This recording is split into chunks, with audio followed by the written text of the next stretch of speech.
হ্যালো বন্ধুরা, electronics tips চ্যানেলে আপনাদেরকে স্বাগতম। আপনারা দেখতে পাচ্ছেন ইলেকট্রনিক্স টিপস চ্যানেল। এই চ্যানেলে আপনাদেরকে দেখাবো কিভাবে একটি ইনভার্টার পরীক্ষা করা যায়। এই ইনভার্টার কি আসল না নকল, কত ওয়াট এই ইনভার্টার থেকে পাওয়া যায়। আজকে আমি আপনাদেরকে দেখাবো এই ইনভার্টার দিয়ে কত ওয়াট পর্যন্ত লোড দেওয়া যায়।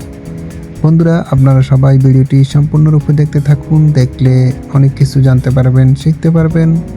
ধন্যবাদ।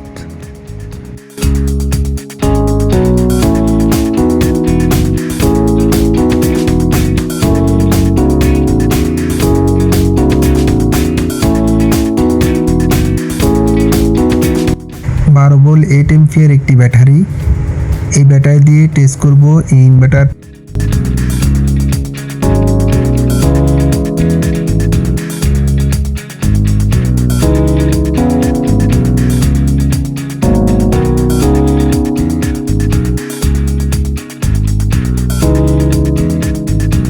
ইনভার্টারের কানেকশনগুলো লাগাতে হলে লাল কালো দেখে আমরা লাগাতে হবে, না হয়তো ইনভার্টারটি নষ্ট হয়ে যেতে পারে।